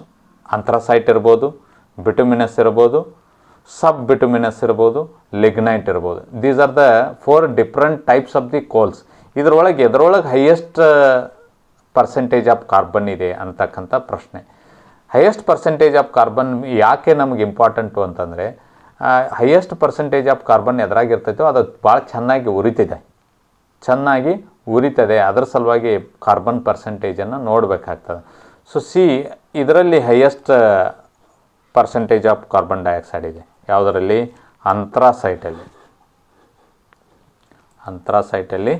Highest percentage of carbon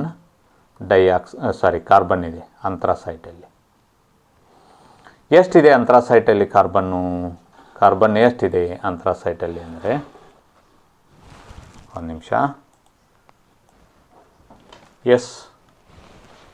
ಅಂಥ್ರಾಸೈಟಲ್ಲಿ ನಿಮಗೆ ಕಾರ್ಬನ್ ಪರ್ಸೆಂಟೇಜ್ ಎಷ್ಟಿದೆ ಅಂತಂದರೆ, ಅಂಥ್ರಾಸೈಟಲ್ಲಿ ಕಾರ್ಬನ್ ಪರ್ಸೆಂಟೇಜ್ ಇರೋದು ಎಷ್ಟು ಪರ್ಸೆಂಟೇಜ್ ಕಾರ್ಬನ್ ಇದೆ ಅಂಥ್ರಾಸೈಟಲ್ಲಿ ಅಂತಂದರೆ, ಸುಮಾರು ಹೈಯೆಸ್ಟ್ ಪರ್ಸೆಂಟೇಜ್ ಇರೋದೇ ಅದರಲ್ಲಿ 86 to 92% of carbon dioxide. 86 to 92% of carbon ಇರ್ತದೆ ಎಲ್ಲಿ? ಅಂಥ್ರಾಸೈಟಲ್ಲಿ. ಬಿಟುಮಿನಸಲ್ಲಿ 76 to 86 ಇರ್ತದೆ. 76 to 86 ಬಿಟುಮಿನಸಲ್ಲಿ ಇರ್ತದೆ. ಸಬ್ ಬಿಟುಮಿನಸಲ್ಲಿ ಅರೌಂಡ್ ಎಷ್ಟಿರ್ತದೆ? ಸಬ್ ಬಿಟುಮಿನಸಲ್ಲಿ ಲಿಗ್ನೈಟಲ್ಲಿ 65 to 70 ಇರ್ತದೆ. ಲಿಗ್ನೈಟ್ ತೊಗೊಳ್ಳೋಣ, ಆಮೇಲೆ ಲಿಗ್ನೈಟ್ 65 to ಆಲ್ಮೋಸ್ಟ್ 75 ತನಕ ಇರ್ತದೆ. 75 ತನಕ ಇರ್ತದೆ. ಸಬ್ ಬಿಟುಮಿನಸಲ್ಲಿ ಓನ್ಲಿ 40%ವರೆಗೆ ಇರ್ಬೋದು. ಸೊ ಹೈಯೆಸ್ಟ್ ಕಾರ್ಬನ್ ಎಲ್ಲಿ ಇರ್ತದೆ? ಅಂಥ್ರಾಸೈಟಲ್ಲಿ ಇರ್ತದೆ. This is the answer which you refer as a correct. ಹೌದಾ? ಸರಿ, ಇನ್ನು ನಿಮಗೆ last minute preparation. Last time ಏನಾಯಿತು ಅಂತಂದರೆ, ಈ ಕೋವಿಡ್ ಮಹಾಮಾರಿ ಇರೋದರಿಂದ 2 ಸಲ ನಿಮ್ಮ ರಿಟರ್ನ್ ಎಕ್ಸಾಮಿನೇಷನ್ಸು ಕ್ಯಾನ್ಸಲ್ ಆಯಿತು. ಸೊ ಈಗ probable date as per best of our knowledge ಏನಿದೆ ಅಂತಂದರೆ, October 31 October last day of the October ಆಗ್ಬೋದು ಅಂತಕ್ಕಂಥ ಒಂದು ಊಹೆ ಇದೆ. ಅಲ್ಲಿಗೆ ಆಗ್ಬೋದು. ಸೊ ಲಾಸ್ಟ್ ಮಿನಿಟ್ ಪ್ರಿಪ್ರೇಷನ್ ನಿಮ್ದು ಏನಿರಬೇಕು ಅಂತಂದರೆ, ಈಗ ನಮ್ಮದೊಂದು ಯೂಟ್ಯೂಬ್ ಚಾನಲ್ ಇದೆ. ನಮ್ಮ ನೇತಾಜಿ ಸುಭಾಷ್ ಚಂದ್ರ ಬೋಸ್ ಸೈನಿಕ ತರಬೇತಿ ಕೇಂದ್ರದೊಂದು ಯೂಟ್ಯೂಬ್ ಚಾನಲ್ ಇದೆ. ಆ ಯೂಟ್ಯೂಬ್ ಚಾನಲನ್ನು ನೀವು ಪ್ರಾಪರಾಗಿ ಯುಟಿಲೈಸ್ ಮಾಡ್ಕೊಂಬಿಟ್ರೆ ನಿಮ್ಮ last minute preparations, last moment preparations ಚೆನ್ನಾಗಿರ್ತವೆ. ಡಿಸ್ಕ್ರಿಪ್ಷನ್ ಬಾಕ್ಸಲ್ಲಿ ಇಂಪಾರ್ಟೆಂಟ್ ಎಲ್ಲ ಹಾಕ್ಬಿಟ್ಟಿರ್ತೀವಿ ನಾವು. SI ಯೂನಿಟ್ ಇರ್ಬೋದು, ಈ ಹಾರ್ಮೋನ್ ಸಿಸ್ಟಮ್ ಇರ್ಬೋದು, ಗ್ಲ್ಯಾಂಡ್ ಸಿಸ್ಟಮ್ ಇರ್ಬೋದು, ಆಮೇಲೆ ಈ ಜನರಲ್ ಸೈನ್ಸಿಗೆ ಸಂಬಂಧಪಟ್ಟಂಥ ಇಂಪಾರ್ಟೆಂಟ್ ಕಂಟೆಂಟ್ ಇರ್ಬೋದು, GK ಇರ್ಬೋದು. ನಿಮಗೆ ಒಟ್ಟು 100 ಮಾರ್ಕಿಂದ ಒಂದು ರಿಟರ್ನ್ ಪೇಪರ್ ಇರ್ತದೆ. ನಿಮ್ಗೆ ಆ್ಯಸ್ ಆಫ್ ನಿಮ್ಗೆ ಗೊತ್ತಿರ್ಬೋದು. ಅದರಲ್ಲಿ 15 ಕ್ವಶನ್ಸು, 15 ಕ್ವಶನ್ನು ಜನರಲ್ ನಾಲೆಜ್ ಇರ್ತವೆ ಮೊದಲಿಗೆ. ಇನ್ನು 15 ಕ್ವಶನ್ನು ಜನರಲ್ ನಾಲೆಜ್ಗಿರ್ತವೆ. ಇನ್ನು 15 ಕ್ವಶನ್ನು ಜನರಲ್ ಸೈನ್ಸಿಗಿರ್ತವೆ. First GK general knowledge, second general science, third mathematics ಇರ್ತದೆ. 15 ಕ್ವಶನ್ ಗಣಿತ ಇರ್ತದೆ. ಅದನ್ನು ಕೂಡ ನಮ್ಮ ಯೂಟ್ಯೂಬ್ ಚಾನಲ್ನಲ್ಲಿ ಮುಂದಿನ ಎಪಿಸೋಡ್ಗಳಲ್ಲಿ ನಾವು ಬಿಡುಗಡೆ ಮಾಡ್ತೇವೆ. ಅಲ್ಲಿಯೂ ಕೂಡ ಯಾವ ರೀತಿ ಸರಳವಾಗಿ ಪ್ರಶ್ನೆಗಳಿಗೆ ಉತ್ತರಿಸಬೇಕು ಅಂತಕ್ಕಂಥದ್ದನ್ನು. ಆಮೇಲೆ 5 ಪ್ರಶ್ನೆ ಮೆಂಟಲ್ ಎಬಿಲಿಟಿಗೆ ಸಂಬಂಧಪಟ್ಟಿರ್ತಕ್ಕಂಥದ್ದು. ಏನು ಮೆಂಟಲ್ ಎಬಿಲಿಟಿ ಅಂದ್ರೆ ವರ್ಬಲ್ ರೀಸನಿಂಗ್ ಇರ್ತದೆ, ನಾನ್ ವರ್ಬಲ್ ಏನಿರೋದಿಲ್ಲ. ನಾನ್ ವರ್ಬಲ್ ಅಂದರೆ ಡೈಗ್ರಾಮೆಟಿಕ್ ಕ್ವಶನ್ಗಳು ಇರ್ತವೆ. ಒಂದು ಡೈಗ್ರಾಮ್ ಕೊಟ್ಟು ಅದರ ಬಗ್ಗೆ ಕೇಳುವಂಥದ್ದು, ಅದು ನಾನ್ ವರ್ಬಲ್ ರೀಸನಿಂಗ್ ಅಂತ ಕರಿತೀವಿ. ನಿಮಗಿರೋದು ಮೆಂಟಲ್ ಎಬಿಲಿಟಿ ವರ್ಬಲ್ ರೀಸನಿಂಗು. ಒಬ್ಬ ವ್ಯಕ್ತಿ ಪೂರ್ವದಿಂದ ಪಶ್ಚಿಮಕ್ಕೆ 5 ಕಿಲೋಮೀಟ್ರ್ ಹೋಗ್ತಾನೆ, ಪಶ್ಚಿಮದಿಂದ ದಕ್ಷಿಣಕ್ಕೆ 2 ಕಿಲೋಮೀಟ್ರ್ ಹೋಗ್ತಾನೆ, ದಕ್ಷಿಣದಿಂದ ಪುನಃ ಉತ್ತರಕ್ಕೆ 5 ಕಿಲೋಮೀಟ್ರ್ ಹೋಗ್ತಾನೆ. ಈಗ ಅವನು ಹೊರಟ ಸ್ಥಳದಿಂದ ಎಷ್ಟು ದೂರದಲ್ಲಿದ್ದಾನೆ. This is what how they are asking in mental ability section for 5 questions. ಹೌದಾ. ಆಮೇಲೆ ಬ್ಲಡ್ ರಿಲೇಷನ್ ಕೇಳ್ಬೋದು. ರಾಮನ ತಾಯಿಯ ತಂಗಿ ಹೀಗಿದ್ದು ಇವರು ಸೋ ಆ್ಯಂಡ್ ಸೋ. ಹಾಗಾದರೆ ರಾಮನಿಗೆ ಈ ವ್ಯಕ್ತಿ ಏನಾಗಬೇಕು? ಒಬ್ಬ ವ್ಯಕ್ತಿಯ ಸಹೋದರನ ಸಹೋದರಿಯ ಮಗನ ಮಗಳು ಇವಳಾಗಿದ್ದಾಳೆ. ಹಾಗಾದರೆ ಆ ವ್ಯಕ್ತಿಗೆ ಈ ಹೆಣ್ಮಗಳು ಏನಾಗಬೇಕು ಅಂತ ಪ್ರಶ್ನೆ ಇರ್ತದೆ. This is how the blood relation questions are suppose to ask in your army qualifying examinations. ಅದೇ ರೀತಿಯಾಗಿ ನಮ್ಮಲ್ಲಿ ಈ ನೇತಾಜಿ ಸುಭಾಷ್ ಚಂದ್ರ ಸೈನಿಕ್ ತರಬೇತಿ ಕೇಂದ್ರದಿಂದ ನಾನು ಕೂಡ ಆ ವಿಡಿಯೋಗಳನ್ನು ಅಪ್ಲೋಡ್ ಮಾಡಲಿಕ್ಕೆ ಸಹಕಾರ ಮಾಡ್ತೀನಿ. ಅದರ ಗೌರವ ಸಲಹೆಗಾರ ಕೂಡ ಇದ್ದೀನಿ. ನಾನು ಡಾಕ್ಟರ್ ಶಿವಲಿಂಗ್ ಅರ್ಗಿ ಅಂಥೇಳಿ MSc PhD. ಇನ್ನೊಬ್ಬರು ನಮಗೆ ಹಿರಿಯರು ಕೂಡ ಭಾಳಷ್ಟು ಮಾರ್ಗದರ್ಶನ, ಭಾಳಷ್ಟು experience teacher, retired high school government high school head master ಆಗಿರ್ತಕ್ಕಂಥ ಶ್ರೀಯುತ ಮನೋಹರ್ ಮೂಡಲ್ಗಿಯವರು ಸಹಿತ ತಮ್ಮದೇ ಆದಂತಹ ವಿಡಿಯೋಗಳನ್ನು ಈ ಯೂಟ್ಯೂಬ್ ಚಾನಲ್ಗೆ ಅಪ್ಲೋಡ್ ಮಾಡ್ತಿರ್ತಾರೆ. ಆಮೇಲೆ ನಮ್ಮದು ಆಫ್ಲೈನ್ ಕೋರ್ಸ್ ಕೂಡ ಇದೆ, ಆಫ್ಲೈನ್ ತರಬೇತಿ ಕೇಂದ್ರ ಕೂಡ ಇದೆ.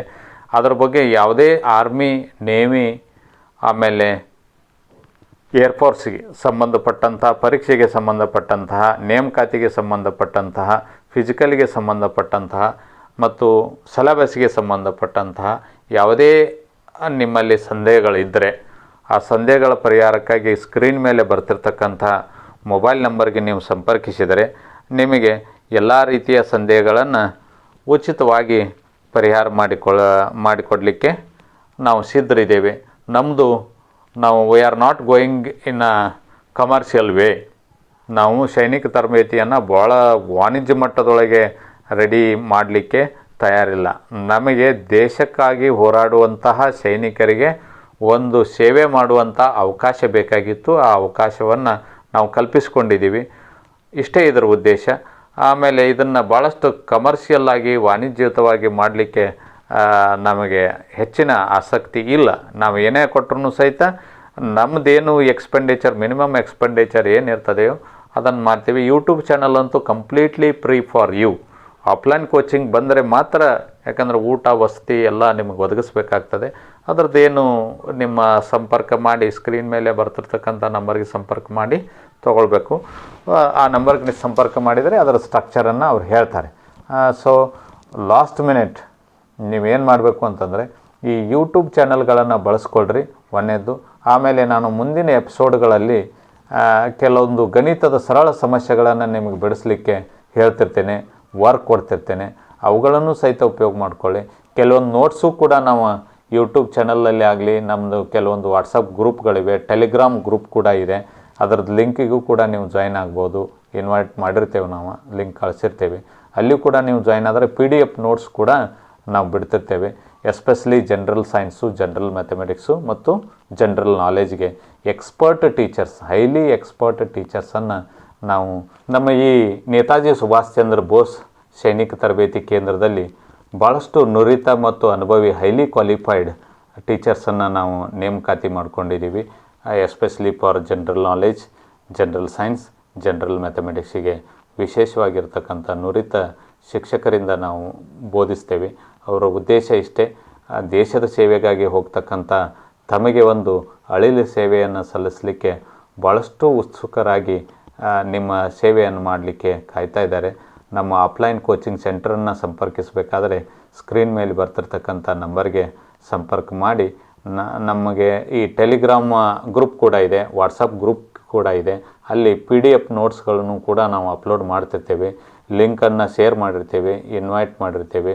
ನೀವು ಆ ಗ್ರೂಪಿಗೂ ಸೇರಿಕೊಂಡು PDF ನೋಟ್ಸ್ಗಳನ್ನು ಕೂಡ ಬಳಸ್ಕೋಬೋದು. ಸಂಪೂರ್ಣ ಉಚಿತವಾಗಿದೆ. ಆಫ್ಲೈನ್ ಕೋಚಿಂಗಿಗೆ ಬೇಕಾದವರು ಸಂಪರ್ಕ ಮಾಡಿ ಆಫ್ಲೈನ್ ಕೋಚಿಂಗು ಕೂಡ ಜಾಯ್ನ್ ಆಗ್ಬೋದು. ಧನ್ಯವಾದಗಳು.